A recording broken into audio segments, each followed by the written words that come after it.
ಮಾಡಲೇಬೇಕು. ಹಕ್ಕುಪತ್ರ ವಿತರಣೆ ಮಾಡಲು ಲಂಚಕ್ಕೆದ ಚೈತ್ರ ಇವರನ್ನು ಅಮಾನತು ಮಾಡಲೇಬೇಕು.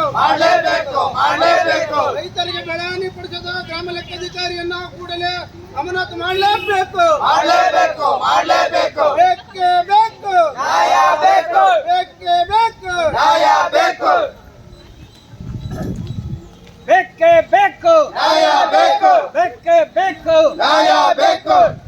ದಲಿತ ವಿಮೋಚನೆ ಸೇನೆಗೆ ಅಯೋಧ್ಯೆ ಗ್ರಾಮದ ಗ್ರಾಮ ಲೆಕ್ಕಾಧಿಕಾರಿಯಾದ ಚೈತ್ರ ಇವರನ್ನು ಅಮಾನತು ಮಾಡಲೇಬೇಕು.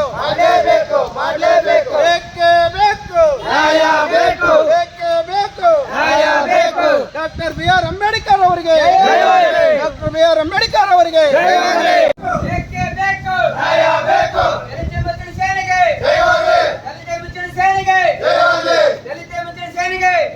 ಗಂಗಾವತಿ ತಾಲೂಕಿನ ಮರಳಿ ಹೋಬಳಿಯ ಹೊಸ ಅಯೋಧ್ಯ ಗ್ರಾಮದಲ್ಲಿ ಗ್ರಾಮಸ್ಥರಿಗೆ ಹಕ್ಕುಪತ್ರ ವಿತರಣೆ ಮಾಡುವಲ್ಲಿ ಗ್ರಾಮ ಲೆಕ್ಕಾಧಿಕಾರಿಗಳಾಗಿರುವ ಚೈತ್ರ ಅವರು ಅವ್ಯವಹಾರ ಮಾಡಿದ್ದಾರೆ ಎಂದು ಆರೋಪಿಸಿ ವಿಮೋಚನಾ ಸೇನೆಯ ವತಿಯಿಂದ ಪ್ರತಿಭಟನೆ ನಡೆಸಲಾಯಿತು. ದಲಿತ ವಿಮೋಚನಾ ಸೇನೆಯ ರಾಜ್ಯ ಉಪಾಧ್ಯಕ್ಷ ಎಸ್ ದುರ್ಗಪ್ಪ, ಜಿಲ್ಲಾಧ್ಯಕ್ಷ ಎಸ್ ರಮೇಶ್, ಜಿಲ್ಲಾ ಪ್ರಧಾನ ಕಾರ್ಯದರ್ಶಿ ಹುಲಗಪ್ಪ ಟಿಪುಡಿ, ಜಿಲ್ಲಾ ಉಪಾಧ್ಯಕ್ಷರಾದ ಮಾರುತಿ ಹಿರೇಬಂಗಲ ಕುಂಟ, ಜಿಲ್ಲಾ ಯುವ ಘಟಕದ ಅಧ್ಯಕ್ಷ ಭೀಮೇಶ್ ವಡ್ರೇಕಲ್, ನಿಂಗಪ್ಪ ಮಾರುತಿ ಅವರುಗಳ ನೇತೃತ್ವದಲ್ಲಿ ಬೃಹತ್ ಪ್ರತಿಭಟನೆ ನಡೆಸಲಾಯಿತು. ಗ್ರಾಮ ಲೆಕ್ಕಾಧಿಕಾರಿಗಳಾಗಿರುವ ಚೈತ್ರ ಅವರು ಗ್ರಾಮಸ್ಥರಿಗೆ ಕಾನೂನುಬದ್ಧವಾಗಿ ಹಕ್ಕುಪತ್ರ ನೀಡಬೇಕೆಂದು ತಹಶೀಲ್ದಾರ್ ಅವರಿಗೆ ಮನವಿ ಪತ್ರದ ಮೂಲಕ ಒತ್ತಾಯಿಸಿದರು. ತಾಲೂಕಿನ ಮರಳಿ ಹೋಬಳಿಯ ಹೊಸ ಅಯೋಧ್ಯೆ ಗ್ರಾಮದಲ್ಲಿ ಹಕ್ಕುಪತ್ರ ವಿತರಣೆಯಲ್ಲಿ ಅವ್ಯವಹಾರ ಮಾಡಿರುವ ಗ್ರಾಮ ಲೆಕ್ಕಾಧಿಕಾರಿ ಚೈತ್ರ ಇವರನ್ನು ಕೂಡಲೇ ಅಮಾನತುಗೊಳಿಸುವ ಬಗ್ಗೆ ದಲಿತ ವಿಮೋಚನೆ ಸೇನೆಯ ಒತ್ತಾಯದ ಮನವಿ. ಮೇಲ್ಕಾಣಿಸಿದ ವಿಷಯಕ್ಕೆ ಸಂಬಂಧಿಸಿ ಕೆಳಗೆ ಸಹಿ ಮಾಡಿದ ನಾವುಗಳು ದಲಿತ ವಿಮೋಚನೆ ಸೇನೆ ಜಿಲ್ಲಾ ಪದಾಧಿಕಾರಿಗಳು ಹೊಸ ಅಯೋಧ್ಯೆ ಗಂಗಾವತಿ ತಾಲೂಕು ಕೊಪ್ಪಳ ಜಿಲ್ಲೆ ಇದ್ದು ಈ ಮೂಲಕ ತಮ್ಮಲ್ಲಿ ದೂರು ಸಲ್ಲಿಸುವುದೇನೆಂದರೆ, ವಿಷಯ ಕಾಣಿಸಿದ ಪ್ರಕಾರ ತಾಲೂಕಿನ ಮರಳಿ ಹೋಬಳಿಯಲ್ಲಿ ಹೊಸ ಅಯೋಧ್ಯೆ ಗ್ರಾಮದ ಲೆಕ್ಕಾಧಿಕಾರಿಯಾಗಿ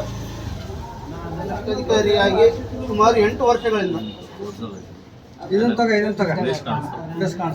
8 ವರ್ಷಗಳಿಂದ ಚೈತ್ರ ಇವರು ಕಾರ್ಯನಿರ್ವಹಿಸುತ್ತಿದ್ದು ಗ್ರಾಮದ ಸರ್ವೆ ನಂಬರ್ 142, 152 ಹಾಗೂ 201ರಲ್ಲಿ 9 ಜನರಿಗೆ ಹಕ್ಕುಪತ್ರವನ್ನು ನೀಡಿದ್ದು, ನಂತರ 2025ರಲ್ಲಿ 146ರಲ್ಲಿ ಸಹ ಫಲಾನುಭವಿಗಳಿಗೆ ಹಕ್ಕುಪತ್ರವನ್ನು ವಿತರಿಸಿದ್ದು, ಗ್ರಾಮ ಲೆಕ್ಕಾಧಿಕಾರಿ ಇವರು ಹಕ್ಕುಪತ್ರ ವಿತರಣೆ ಸಹ ವ್ಯವಹಾರ ಮಾಡಿದ್ದು, ಒಂದು ಫಲಾನುಭವಿಗೆ ಹಕ್ಕುಪತ್ರ ನೀಡಿ ನಂತರ 2ರಿಂದ 3 ಅಥವಾ 3ರಿಂದ 4 ಮನೆಗಳನ್ನು ಬಿಟ್ಟು ಮತ್ತೊಂದು ಹಕ್ಕುಪತ್ರಗಳನ್ನು ವಿತರಣೆ ಮಾಡಿದ್ದು, ನಡುವೆ ಇದ್ದವರಿಗೆ ಯಾವುದೇ ಹಕ್ಕುಪತ್ರವನ್ನು ನೀಡಿರುವುದಿಲ್ಲ. ಕೇಳಿದರೆ ಪಡ ಜಮೀನು ಇದ್ದವರಿಗೆ ಮಾತ್ರ ಹಕ್ಕುಪತ್ರವನ್ನು ನೀಡಲಾಗಿದ್ದು ಎಂದು ತಿಳಿಸಿದ್ದು, ಸದರಿ ಪಡ ಜಮೀನು ಒಂದೊಂದು ಫ್ಲಾಟಿನಲ್ಲಿ ತುಂಡು ಜಮೀನಿನಲ್ಲಿ ಇರುತ್ತದೆಯಾ ಅಥವಾ ಎಲ್ಲ ಸರ್ವೆ ನಂಬರ್ ಪಡ ಜಮೀನು ಇರುತ್ತದೆ ಎಂಬುದು ತಿಳಿಯಲಾಗದ ವಿಷಯವಾಗಿದೆ.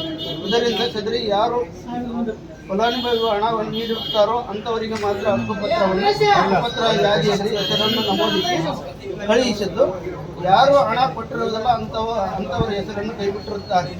ಸದರಿ ಗ್ರಾಮ ಲೆಕ್ಕಾಧಿಕಾರಿ ಇವರು ಹಣದ ಆಮಿಷಕ್ಕೆ ಒಳಗಾಗಿರುತ್ತಾರೆ ಮೇಲ್ನೋಟಕ್ಕೆ ಕಂಡುಬಂದಿರುತ್ತದೆ.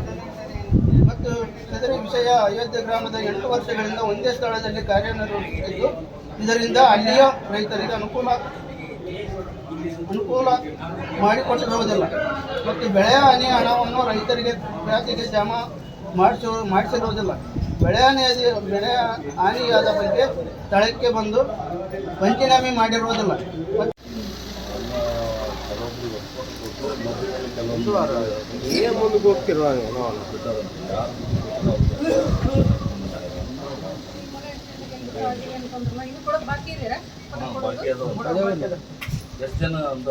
ಇನ್ನ ಅರ್ಧ ಮುಕ್ಕಾಲ ಭಾಗ ಎಷ್ಟಿದ್ರು ಒಂದು ಲೀಸ್ಟ್ ಕೊಡ್ರಿ, ಎಷ್ಟು ಅಂತ ಕೊಡ್ರಿ, ಲೀಸ್ಟ್ ಮಾಡಿ.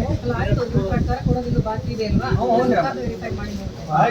ಮೇಡಮ್ ಅವರು ಜನರ ಪರವಾಗಿ ಕೆಲಸ ಮಾಡ್ತಾ ಇಲ್ಲ. ಅವರು ಜನರ ಪರವಾಗಿ ಯಾರನ್ನ ಇವತ್ತು ರೈತರು ಇಲ್ಲೇನೆ ಬಂದಿರ್ತಾರೆ ಮೇಡಮ್ ಅವ್ರಿಗೆ ನಮ್ಮ ಪರಿಸ್ಥಿತಿ ಹಿಂಗೆ ಆಗೈತೆ ಅಂತಂದ್ರೆ ಆಯಾಮಕ್ಕೆ ಯಾವಾಗ ಐತಿನಲ್ಲ ಮುಂದಕ್ಕೆ ಹೋಗ್ಬಿಡ್ತಾಳ್ರಿ ಯಾವುದೋ ಒಂದು ಹೇಳಿ ನಾವು ಕೇಳಿದ್ರೆ ಏನು ಹೇಳಂಗಿಲ್ಲ.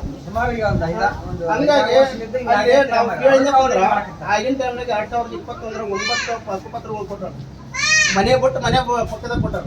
ಅವ್ರು ಕೇಳಿದಪ್ಪ ಅಂತಂದ್ರೆ ನಮ್ಮನ್ನೆಲ್ಲ ಅಂತ ಕೇಳ್ತಾರೆ ಅವರು, ಲೆಕ್ಕ ಕೊಡ್ರಿ ಕೊಡ್ತೀವಿ ಅಂತ ಕೇಳ್ಯಾರ. ಅದ್ರ ಸಲುವಾಗಿ ನಾವು ಅವತ್ತಿ ಸುಮ್ಮನೆ ಇದ್ದು ಈಗ ಮೊನ್ನೆ ಕೊಟ್ಟಾರ 2026 ಜನವರಿಯಲ್ಲಿ. ಮತ್ತೆ ಅವಾಗ ಕೂಡ ಹಂಗ ಮಾಡ್ಯಾರ್ರಿ, ಒಬ್ರಿಗೆ ಕೊಡೋದು ಒಬ್ರಿಗೆ ಕೊಡೋದು ಮಾಡ್ಯಾರ.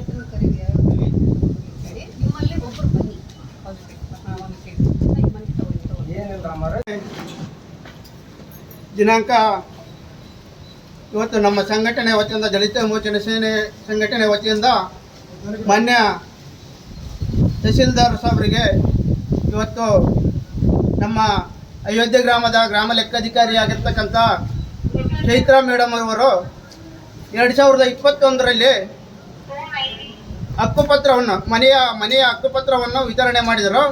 ವಿತರಣೆ ಮಾಡಿದ ಸಂದರ್ಭದಲ್ಲಿ ಆಗಿನ ಟೈಮ್ನಲ್ಲಿ ನಾವು ಅವ್ರನ್ನ ವಿಚಾರಿಸಿದ್ವಿ. ಏನಂತ ವಿಚಾರಿಸಿದ್ವಿ ಅಂದ್ರೆ, ನಾವು ಯಾಕೆ ನಮಗೆ ಕೊಡಲ್ಲ ಹಕ್ಕುಪತ್ರ, ಎಲ್ಲರಿಗೂ ಕೊಡ್ತಾ ಇದ್ರು, ಬರೀ 9 ಮಂದಿ ಕೊಡ್ತಾ ಇದ್ರಿ, ಇನ್ನೂ ಉಳಿಕೆದಾರೆ ಏನಾಗ್ಯಾರ ಅಂತಂತ ಕೇಳಿದ್ರ. ಇಲ್ರಿ ಅವ್ರು ಪಡಭೂಮಿ ಐತೆ ಅದ್ರ ಸಲುವಾಗಿ ಅವ್ರಿಗೆ ಕೊಟ್ಟಿವಿ ಅಂತಂತಂದ್ರೆ, ಸರಿ ಬಿಡು ಅಂತಂತಂದು ನಾವು ಅಲ್ಲಿಂದ ಇಲ್ಲಿವರೆಗೆ ಸಿಮ್ಕೆ ಆಗಿದ್ವಿ. ಸಿಮ್ಕೆ ಆದಮೇಲೆ ಈಗ ಮತ್ತೆ 2026 ಜನವರಿ ಮತ್ತೆ ಎಷ್ಟೋ ಮಂದಿ ಕೊಟ್ಟಾರ ಹಕ್ಕುಪತ್ರ. ಅವು ಅದಕ್ಕೆ ಇಷ್ಟೇ ಮಂದಿ ಕೊಡಕತ್ತೀರಿ, ಒಂದು 10 ಮಂದಿ 15 ಮಂದಿಗೆ ಯಾಕೆ ಕೊಡ್ತೀರಿ, ಸದ್ಯಕ್ಕೆ ನೀವು ಎಲ್ಲರಿಗೆ ಕೊಡ್ರಿ ಅಂತಂತಂದು ನಾವು ವಿಚಾರಣೆ ಮಾಡಿದ್ರೆ, ಇಲ್ರಿ ಅವ್ರು ಎಲ್ಲಿ ಪಡಭೂಮಿ ಐತೆ ಅಲ್ಲೇ ಕೊಡಕತ್ತೀವಿ ನಾವು ಅಂತಂತಂದು. ನಾವೇನಂದ್ರೆ ಆವಾಗಿನ ಟೈಮ್ನಾಗ 2021ರಲ್ಲಿ ಕೇಳಿರ್ತಕ್ಕಂಥ ನಾವು ಹಕ್ಕುಪತ್ರಗಳು, ನಾವು ನಮ್ಮನ್ನ ಅವ್ರು ಏನು ಕೇಳಿದ್ರು, ಸರ್ ಮತ್ತು ನೀವೇನೋ ಒಂದಿಟ್ಟು ಕೊಟ್ಟರೆ ನಾವು ನಿಮಗೆ ಇನ್ನು ಕೊಡ್ತೀವಿ ರೀ ಹಕ್ಕುಪತ್ರ ಅಂತಂತಂದು ಕೇಳಿದ್ರು. ನಮಗೇನು ಕೊಡೋಕ್ಕಾಗಲ್ಲ, ನಾವು ಇನ್ನು ಕೊಡಂಗಿಲ್ಲ ಅಂತಂತಂದು ಹೇಳಿದ್ವಿ. ಹಂಗಾಗಿ ಅವರು ಈ ಮನೆ ಇದ್ದಾಳ್ರಿ, ಈ ಮನೆ ಕೊಟ್ಟು ಇಲ್ಲೇ 1-2 ಕೋಟಿನಾಗ ಅವ್ರಿಗೆ ಆ ಕಡೆ ಬಗಲ ಇದು ಪಡಭೂಮಿ ಇರಂಗಿಲ್ಲ ಅವ್ರಿಗೆ. ಅದ್ರ ಸಲುವಾಗಿ ಒಬ್ಬರು ಬಿಟ್ಟು ಒಬ್ಬರು ಯಾಕೆ ಕೊಟ್ಟಿರಿ, ಎಲ್ಲರಿಗೂ ಕೊಡಬೇಕಾಗಿತ್ತು ಅಂತಂತಂದು ನಾವು ವಿಚಾರಣೆ ಮಾಡಿವ್ರಿ.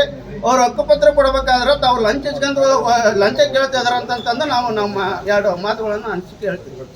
ದಲಿತ ವಿಮೋಚನೆ ಸೇನೆಯ ಹೊಸ ಅಯೋಧ್ಯೆ ಗ್ರಾಮದಲ್ಲಿ ಒಂದು ಎಲ್ಲ ಸಾರ್ವಜನಿಕರವಾಗಿ ಬಡ ದಲಿತರು ಇರಲಿ, ಒಟ್ಟ ಸಾರ್ವಜನಿಕರು ಇರಲಿ, ಹಕ್ಕುಪತ್ರ ಕೊಡೋಂಥ ಕೆಲಸ ಇವತ್ತು ಮೇಡಮ್ ಅವರು ಮಾಡಿರ್ತಾರೆ. ಅದರಲ್ಲಿ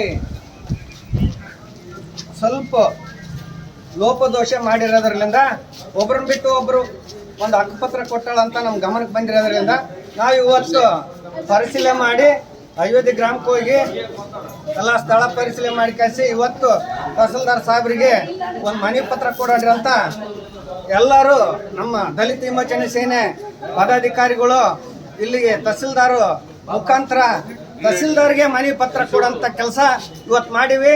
ಮುಂದಿನ ದಿನದಲ್ಲಿ ಆ ಅಮ್ಮ ಕೆಲಸ ಮಾಡ್ಬೇಕಾದ್ರೆ ಸರಿಯಾದ ರೀತಿಯಿಂದ ಬಡವರು ಎಲ್ಲಿದ್ದಾರ ಅದನ್ನು ಬಡವರಾಗಲಿ ಸಾರ್ವಜನಿಕರಾಗಲಿ ಯಾರು ಬಡವರು ಅಂತ ಏನಿಲ್ಲ, ಅಲ್ಲಿ ಯಾರಿಗಾರ ಪರಿಶೀಲನೆ ಮಾಡಿ ಕಳಿಸಿ ಕೊಡೋಂತೆ ಹಕ್ಕುಪತ್ರ ಆಗಲಿ ಪರಿಹಾರ ಆಗಲಿ ರೈತರದ್ದು ಎಲ್ಲ ಪಟ್ಟ ಪರಿಹಾರಗಳು ಹಕ್ಕುಪತ್ರಗಳು ಕೊಡೋಂಥ ವ್ಯವಸ್ಥೆ ಇವತ್ತು ಆಗ್ಬೇಕಂತ ಇವತ್ತು ತಹಸೀಲ್ದಾರ್ ಸಾಹೇಬರಿಗೆ ನಮ್ಮ ಮುಖಾಂತರ ದಲಿತ ವಿಮೋಚನೆ ಸೇನೆ ಮುಖಾಂತರ ಇವತ್ತು ಮನವಿ ಪತ್ರವನ್ನು ಸಲ್ಲಿಸಿದ್ದೇವೆ. ಈಗ ತಾವು ಕೂಡ ಈಗ ಆ ಮೇಡಮ್ ಅವರಿಗೆ ಸುದ್ದಿ ಮಾಡಬೇಕು. ಏನಿದ್ನಪ್ಪ ಅಂದ್ರೆ ಮೇಡಮ್ ಅವರು ಈ ಮುಂದಿನ ದಿನದಲ್ಲಿ ಈ ಥರ ಹಿಂಗೆ ಆಗಬಾರ್ದು, ಈ ಏನಪ್ಪ ಸಂಘಟನೆಯವರು ಹೋರಾಟ ಮಾಡಿದ ಮೇಲೆ ನಮಗೂ ಒಂದು ಕಪ್ಪು ಚುಕ್ಕಿ ಬಂದಂಗಲ್ಲ ಅಂತಂದು ಆಯಮ್ ಎಚ್ಚೆತ್ತುಕೊಂಡು ಈ ಕೆಲಸ ಕಾರ್ಯಗಳು ಸರಿಯಾದ ರೀತಿ ಯಾವ ಗ್ರಾಮದಾಗಲಿ ಹೋಗಲಿ ಸರಿಯಾದ ರೀತಿ ಮಾಡೋಂಥ ವ್ಯವಸ್ಥೆ ಆಗ್ಬೇಕಂತಂದು ದಲಿತ ವಿಮೋಚನೆ ಸೇನೆ ನಾನು ರಾಜ್ಯ ಉಪಾಧ್ಯಕ್ಷ ಆಗಿ ಎಸ್ ದುರ್ಗಪ್ಪ ಅಂತಂದು ಈ ಮೂಲಕ ಅಯೋಧ್ಯೆ ಗ್ರಾಮದ ಗ್ರಾಮಾಡಳಿತಾಧಿಕಾರಿಗಳಾದ ಚೈತ್ರ ಇವರ ಮೇಲೆ ಏನೋ ಒಂದು ದೂರನ್ನು ಸಲ್ಲಿಸಿದ್ದಾರೆ ಮನವಿ ಮೂಲಕ ಈ ಒಂದು ದೂರನ್ನು ಸ್ವೀಕರಿಸಿ ಸೂಕ್ತ ಕ್ರಮ ಕೈಗೊಳ್ಳಲು ಅಂತ ಹೇಳುತ್ತಾ